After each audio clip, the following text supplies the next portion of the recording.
Oh man, that's funny. The camera froze. Damn it.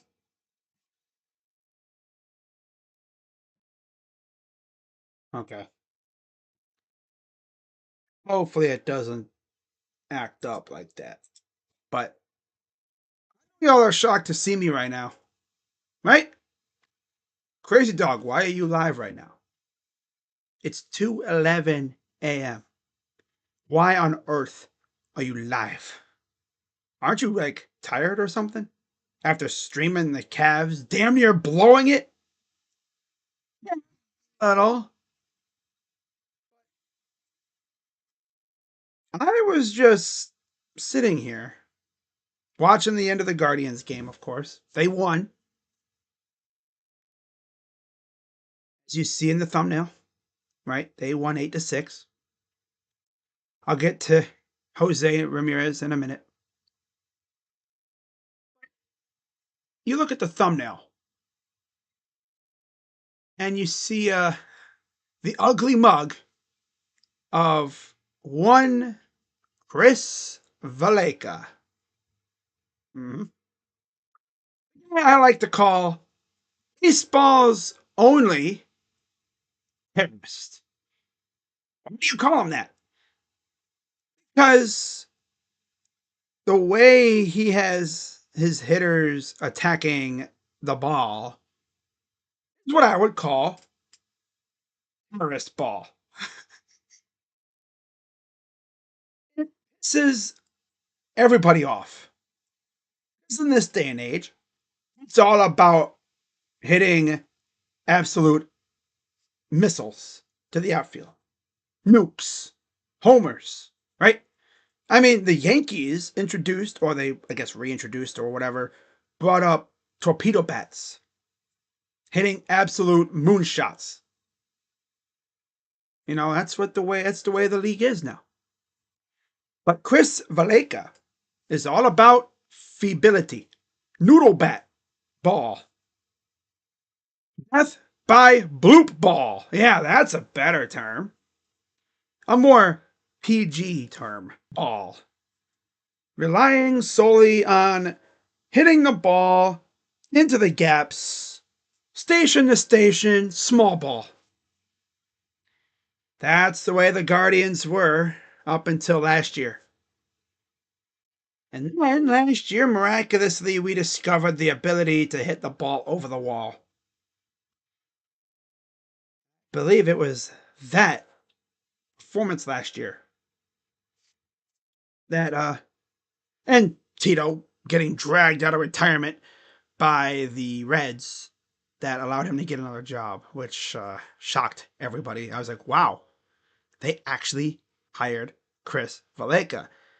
And Reds fans, I'm sure, were like, okay, why are Guardians fans so happy? That's never a good thing. Never a good thing. When the other fan base that you're taking a coach from is actively pretty much throwing a parade in the streets because you took away their coach. Either tells you one, he was a well liked and respected guy, which he kind of was, but mostly that means that they're just glad he's out of the organization. And honestly, our offense looks just like it did when Valeka first came to Cleveland. I mean, to be fair, I mean, you look at our lineup, there really isn't much power in it. We took away a lot of our power in Josh Naylor when we traded him to freaking Arizona for a broken pitcher in Slade Ciccone. It's like 30 home runs a year, pretty much, that we took out of our lineup. And we replaced it with Carlos Santana, who can probably hit you maybe 15, 20 homers. And I will say, though, Santana is way better at the plate, way better plate discipline than Josh Naylor. That's for sure. You know, you'll take the strikeouts when he's hitting freaking 500-foot bombs, but eventually with Josh Naylor, and I know my guy JB Taylor will, you'll see this a lot. Um, Shout out to JB Taylor, by the way, you know, Diamondbacks fan. Yeah, Naylor will swing and miss at stuff that'll make you want to throw your phone against the wall. Just warning you. If you're watching this, JB, which I know you're not. Well, I don't know. You never know with JB. He could just be, you know, doing whatever. I don't know what a JB Taylor would be doing right now. But yeah. But let's talk about the Guardians first, shall we? I'll get into why I'm bringing up the Reds here in a minute. Actually, let's start off with the Reds because what they have done the last 4 games now, something that not even the Guardians could do. So congratulations, Reds! You did something not even my team could do, and that was score 0 runs. Almost 4 straight games. Now, they did get some hits, but you mean to tell me not a single Reds player crossed home plate for over 3 games? In fact, I saw this tweet from Bob Nightingale that damn near had my jaw hit the floor. The Cincinnati Reds' brutal 35-inning scoreless drought. Yeah, that's the part that had my jaw damn near hit the floor. Look how long it took for that drought to end. 35 innings. The Reds scored a run for the first time in almost 4 games in the 8th inning today, and they still lost. They lost 3-2. And there's only one man you can blame for that. Yep. Chris Valleca. Sure, our boy Crash Out Dashy will make a 20-minute rant and rave video, Dashy Fire Wrath, about Tito. But if you throw your wrath at anybody, Dashy, it should be at Chris Valleca. Because take it from me, I had to deal with his feeble ass offense for the last couple years. It's not going to get any better. You just gotta hope and pray that being in a smaller stadium means more homers. And if you do go bloop ball, then hopefully you guys can essentially do it well, because that's the way it's going to be. Let's talk about Jram, right? Why is he the GOAT? Well, bringing up the Reds again. Today, Jose Ramirez, in this game alone, scored more runs himself with 3 homers, a 2-run shot, and 2 solo shots. 4 runs total. J-Ram himself scored more runs today against the Los Angeles Angels of Anaheim than the Reds have scored their last 4 games combined. Talk about Feeble.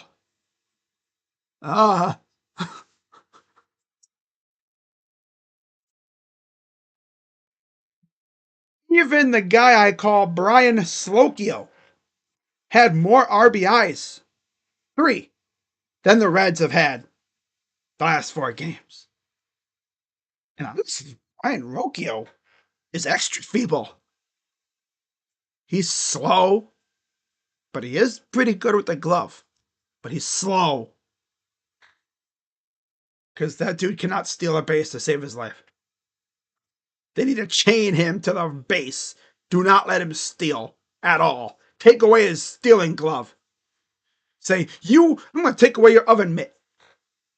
You will get it back. Either 1, when you get faster, or 2, when you just admit that you can't steal and just never do it. Because at this point, he's becoming a detriment to the team doing that. If you're thinking, oh, you're just doing this to troll Dashy, I'm not. I'm mainly trolling the Reds themselves, because Tito decided to bring along Mr. Feebility himself and Chris Valleca. And surprise, surprise, the Reds' offense absolutely freaking stinks. So yeah, so you can play 'em.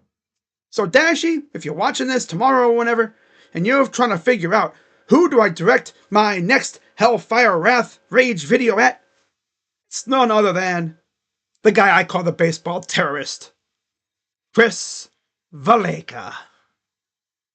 Direct all your energy at that loser. And you can thank Tito for dragging him along with him, too. Because he got him the hell out of Cleveland. To be fair, our offense isn't any better. It's very top heavy. But that's just because we're unlucky right now. And, once these guys get their bats figured out, I think we'll be fine. The Reds, I don't know. I don't know how the Reds are going to be. Because that's tough, man. Scoring 2 runs in 4 games. And it took them to the 8th inning today to finally score a run. And the funniest part is, look who it came against. Oh, half of that came against the Rangers. Okay. I mean, to be fair, you faced Nate Eovaldi. The dude's a freaking ace and a half. He's amazing. But Jack Leiter? I mean, Jack Leiter's been solid too. The real kick in the pants? You got shut down by Nestor freaking Cortez, who got whacked by his old team in his last start. Now that's a classic Guardians move right there. Yep, pitcher gets whacked his first start, faces you guys, kicks your ass. Hey, it happened with us with Michael King. Except Michael King is legit an ace. He's like a Cy Young guy, Cy Young candidate. Nestor Cortez, he's mid. He's mid. And then look what happened. Today you actually scored a couple runs. Congratulations, you scored a couple runs. I'm just laughing. It's like, wow, that's tough. You just hate to see it. And hopefully you guys, your offense can actually wake up because, you're facing Rodriguez and then Patrick, whoever that is. Okay. We don't play the Reds until freaking May, so we'll see where our teams look, but can't wait. It's really all I got, guys. Figured I'd come on here real quick and just talk about how ass Chris Valleca is. And, gave Dashy a little, suggestion as to who he should direct his Hellfire Wrath at if he does another one of them videos, because if anyone deserves it, it's freaking Chris Valleca, because he is your hitting coach, and y'all can hit, but you can't score. That's tough. That's tough. Hate to see that. So with that being said, guys, I'm going to head out, and I will see you guys technically tonight for a double header. Yeah, Final Four. Go watch some basketball. Yeah. Should be fun. We get to find out who's playing for a national championship. All 4 number 1 seeds.